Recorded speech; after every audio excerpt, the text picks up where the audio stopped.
Oi, gente, tudo certo? Um videozinho aí da Pro pra matar a saudade e para ajudar vocês nessa próxima matéria que é geometria, que é sólido geométrico, né? Que faz parte da geometria espacial.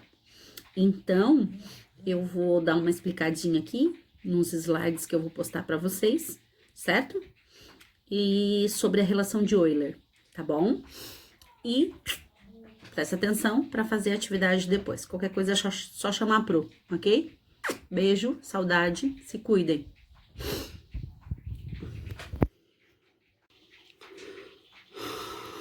Bom, gente, então vamos lá, nossa matéria sobre sólidos geométricos, ok? Vamos lá, é bem legal, bem interessante. Então, a gente tem que as formas existentes na natureza, elas são representadas muitas através dos sólidos geométricos, né?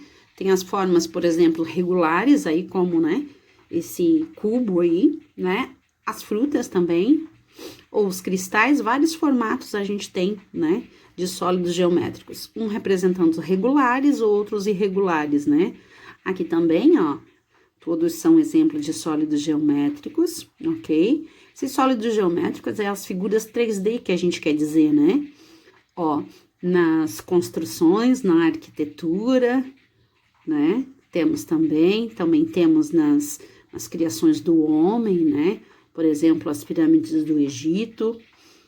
Bom, então tudo isso representa para nós que um sólido geométrico nada mais é que uma figura 3D, né? Uma figura de 3 dimensões que a gente vai ver. Nós também temos, então, na indústria, né, alimentícia aí, os alimentos, várias embalagens que nos remete aos sólidos geométricos. Que aí nós temos, por exemplo, né, latinha de Nescau, o cubo, o cilindro, o cone ali, né, no sorvete, nas indústrias também ali aparecendo o cilindro, a bola representando, né, um exemplo de esfera, né, então a casquinha do sorvete, o dominó ali representando, então, os retângulos, né, ou seja, as figuras, os prismas, os paralelepípedos, né, como no tijolo abaixo também. Bom, mas o que seria um sólido geométrico? O sólido seria, né, pesquisando no dicionário, um corpo maciço, né, não oco por dentro, maciço, inteiro. Mas na geometria, um sólido é uma figura tridimensional, ou seja, uma figura de 3 dimensões, comprimento, largura e altura, ou seja, uma figura 3D, como mostra ali, ó. Né? Então, nós temos o comprimento, né? Temos a largura e a altura, certo? Indicando, então, a figura 3D. Os sólidos geométricos, a gente vai ver que a gente tem os poliedros, né? A palavra poli quer dizer muito e edros vem de face, né? Então, várias faces. Poliedros, várias faces. Então, todo poliedro, ele é limitado por uma superfície plana, ou seja, as laterais dele é sempre plano, né? E a base também. Não tem nenhum espaço aí que faz uma curva. Se fizesse uma curva, por exemplo, se ele fosse como a esfera, né, que rolasse, a gente diz que os poliedros são figuras que não rolam, né, porque não tem, então, essa parte arredondada. Não tendo parte arredondada, né, as partes são planas, são chamados, então, de poliedros, ok? Então, ó, todos compactos, tanto a base quanto a lateral, são figuras planas, achatadas, né, e não curvas. Ó, então, nós temos o quê? O poliedro convexo, os poliedros se dividem em convexo e o não convexo. O convexo, então, é aquele em que a superfície dele, ó, as laterais aí, né, elas são planas. E os não poliedros, ele faz uma cavidade para dentro, ó. Ele tem, né, tipo uma concavidade para dentro. São os poliedros, a gente pode dizer que côncavo, né? Ou seja, não convexo. Então, se eu passo uma linha, ó, como tá mostrando aí na imagem, uma linha tanto na horizontal quanto vertical, essa linha fica dentro da figura, ó, ela não sai para fora. É um exemplo de como se achar um poliedro convexo. Já se eu passo essa linha naquela figura aí, né, do não convexo, a linha tem uma parte que vai ficar fora, né? Que é onde ali ela faz a centralização. Embaixo no cubo, ó, toda a linha fica por dentro, né? Não tem nenhum espaço que passa por fora. Já ali naquele degrau, ó, fica uma parte, né, que a linha fica fora da figura. Os não poliedros, então. Os não poliedros são aquelas figuras que não são planas, né? Elas têm a superfície em forma de curva, ó. Então, a gente tem, por exemplo, a esfera, que é toda superfície curva, né? O cilindro, ele tem a lateral plana, mas a base dele é curva, né? E o cone ali, ele tem, né? A lateral dele é um triângulo, né? Que foi rotacionado, mas a base dele é curva, é um círculo. Então, não são, né? Não são poliedros. Aí, nós temos aqui, ó, as planificações. Essas planificações são bem interessantes mostrar, ó, o que é uma planificação de uma figura 3D, né, de um sólido geométrico.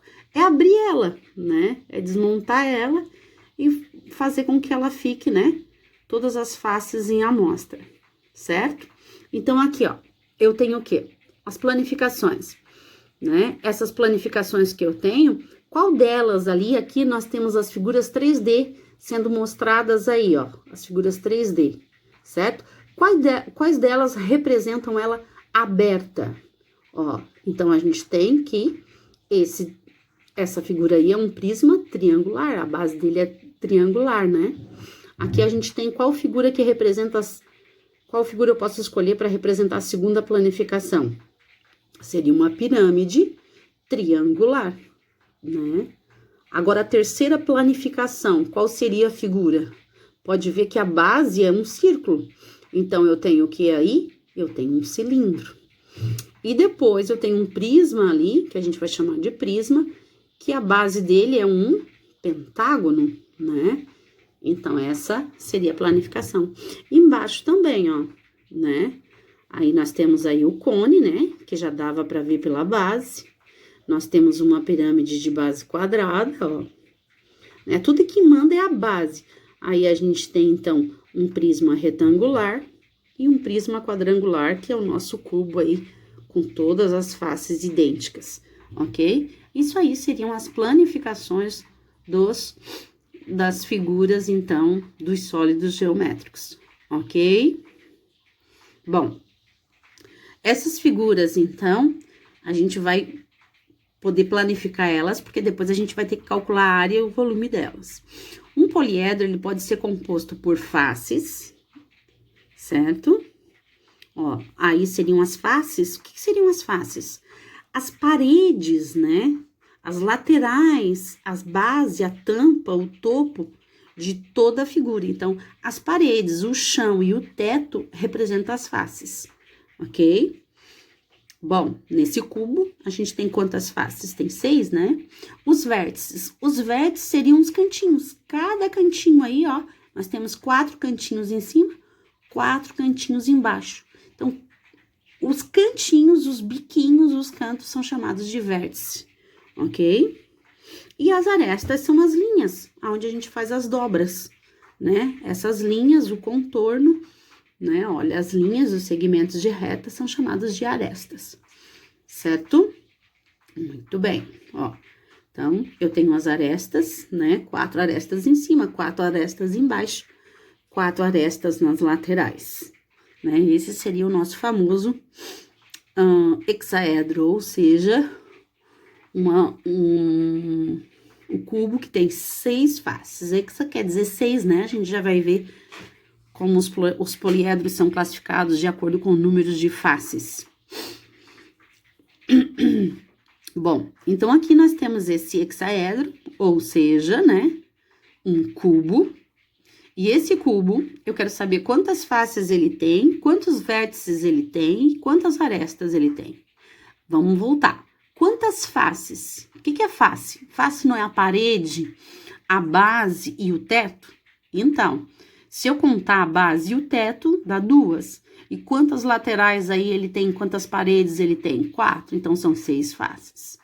Quantos vértices? Vértices não são os cantinhos aí, os biquinhos, as quinas que a gente fala? 4 em cima, 4 embaixo, então tenho 8 vértices.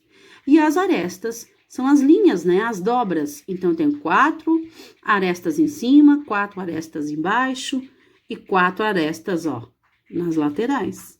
Então, 4 vezes 3, 12 arestas, ok? Esse seria o nosso cubo. Bom, essa figura é o quê? Isso aí é um prisma triangular, porque a base dele é um triângulo. Daí eu quero saber quantas faces ele tem, né? Ó, um prisma triangular, a base é um triângulo, né? Porque a gente vai ver que os poliedros se dividem em prismas, em pirâmides, então, nós temos, então, aí o prisma. Quantas faces ele tem? Tem 5, né? Tem uma na base e 3 do lado, né? Tem 2 na base e 3 do lado, 5 faces. Vértices, que são os cantinhos, né? Tem os 6, ó, cada cantinho, né? Indica os vértices ali. E as arestas, quantas arestas eu tenho? Tenho 4 embaixo, né? E mais 5 nas laterais, são 9 arestas. Bom, os poliedros, eles são classificados em 2 tipos. Os prismas e as pirâmides, certo? Por exemplo, quando é que é um prisma? Quando a gente tem 2 bases, ou seja, tem o chão e o teto, então vai ser prisma, certo? Ó, tem o chão e o teto, tem 2 bases. Tendo 2 bases, é prisma. E o prisma, todas as laterais são retangulares, ó, são retângulos. As laterais dele, todas são retângulos, né? E o prisma, o nome dele é indicado pela base. Então, a base não são 2 triângulos, prisma triangular. A base aqui não são 2 quadrados, então, prisma quadrangular. O próximo, aí nós temos o prisma pentagonal, ou pentágono, né? Por quê? Porque a base é um pentágono, né? Tem ali 5 lados na base, então a base é um pentágono, por isso um prisma pentagonal. E o último, um prisma hexagonal, porque a base é um hexágono. Então, o que é um prisma? Quando tem 2 bases, as laterais são sempre retângulos e o nome do prisma vai ser dado pela base. O que é uma pirâmide? Pirâmide vai ter só o chão, só o teto, e o nome dela também vem da base. As laterais de uma pirâmide são sempre triângulos, né? Então, a gente tem assim, pirâmide triangular, porque a base é um triângulo. Pirâmide quadrangular, porque a base é um quadrado. Pirâmide pentagonal, porque a base é um pentágono. Pirâmide hexagonal, porque a base é um hexágono. Então, como nos prismas, as pirâmides também têm os seus nomes de acordo com as bases. A diferença do prisma para a pirâmide é que a pirâmide tem uma base só. O prisma tem 2. Outra diferença, o prisma são faces retangulares e a pirâmide são faces triangulares. Nomenclatura. Os poliedros, né, que são os sólidos geométricos, a gente pode definir eles através da quantidade de faces. Se tem 4 faces, é tetra, tetra não é 4? Edro, edro quer dizer faces, né? 5 faces, pentaedro. 6 faces, 6 não é hexa, então hexaedro, edro quer dizer face. 7, heptaedro, 8, octaedro, né? E vai até, né? É infinito. Por exemplo, depois que passa do 10, né? A gente tem o quê? Por exemplo, ó, né? Um decaedro, dodecaedro, tridecaedro. Para formar, por exemplo, 15, a gente vai pegar penta, né? Penta e o deca. Então, penta, deca, edro, né? Depois que passa ali, então, do tridecaedro, né? Certo? Deca acompanha, ó, desde o 11. Só botar 1, 2, né? Tetra, penta. Bom, aqui, né? Ele tá mostrando o quê? A gente mostra o quê? Dependendo do número de faces, ó. 4 faces. Isso seria 4 faces, um tetraedro, né? Bom, aqui vai chegar nas continhas que a gente quer, que é a relação de Euler. Essa relação de Euler vai indicar essa famosa fórmula aí, ó. F face, V vértice, A aresta, que soma 2. Ou seja, se eu somar as faces com os vértices, é igual a aresta mais 2. Vamos fazer essa aplicação aqui no hexaedro, que é um cubo, né? Uma figura perfeita, ó. Então, a aresta, a gente tinha visto que era 12 arestas, as faces são 6, os vértices são 8, certo? Vamos representar, ver se essa relação de Euler é verdadeira. Faces, né? Se eu sei as faces, ela tem 6, vértice tem 8, aresta 12. Mais 2, ó. Então, aqui a gente provou que essa relação de Euler, né, é verdadeira. Então, a gente vai aplicar. Para que ela serve essa fórmula? Bom, porque numa figura eu posso ter a quantidade de arestas e faces e pedir para encontrar o vértice, ou a quantidade de vértice e face e pedir para encontrar as arestas, né? Ou ter as arestas e os vértices e pedir para achar as faces. Então, essa relação é para a gente trabalhar com a relação entre faces, vértices e arestas, ok? Então, aqui, um outro exemplo representa bem certinho que a relação, a propriedade, né, é verdadeira. Vamos, então, ao exercício. Um poliedro convexo possui 8 faces, 12 vértices, então, quantas arestas ele possui? Vamos tirar os dados do problema. Faces são 8, vértices são 12, e quantas arestas? Não sei. Como é que eu faço? Relação de Euler. Boto lá a formulazinha. F é 8, vértice é 12. O A eu não tenho, igual a 2. Aí, vamos lá isolando, né? 8 mais 2, 20. Passo 2 ali, isola. Então, a aresta vai ser 18.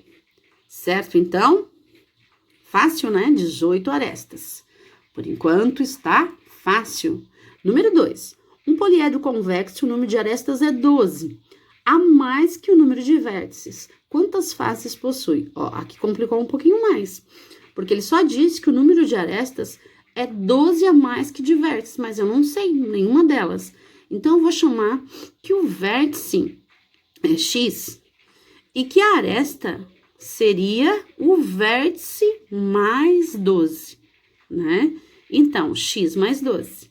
E aí, eu vou achar o f, que é o que eu quero, que é as faces, certo? Então, quando eu não tenho valores, eu posso atribuir o x, né? Então, esse x que eu posso trabalhar vai me dar, então, depois o valor, né? A resposta do problema. Então, o f eu não tenho, né? Aí, eu sei que o vértice lá na fórmula, ó, é x, então tá ali, né?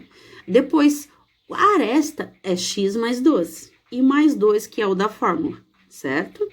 Então, a gente faz o quê? Cancela esse x com aquele, né? Porque ele vai passar para lá mais, então mais x com menos x. Aí, a face deu 14.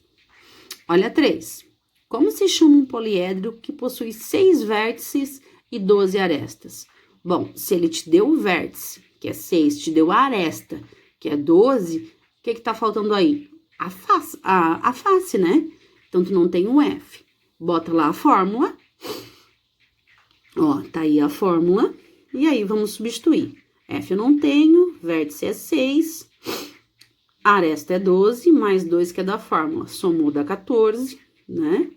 E aí, 14 menos 6, o F vai dar 8. Daí, como se chama esse poliedro que tem 8 faces? 8 faces, volta lá na tabela, octaedro, certo? Vamos ao exercício 4. Quantos vértices possui um icosaedro formado por todas as faces triangulares? Então, ico, a gente lembra que ico é 20, né? 20 faces. Então, essas 20, todas elas são triangulares. Como é que eu vou trabalhar com isso, então? Vamos tirar os dados do problema. Face, então, a gente sabe que é 20, porque ico é 20. Vértices é o que ele tá pedindo. Arestas é 20. São 20 faces, cada face tem 3 arestas, porque é triangular, né? Então, eu faço 20 vezes 3, 60.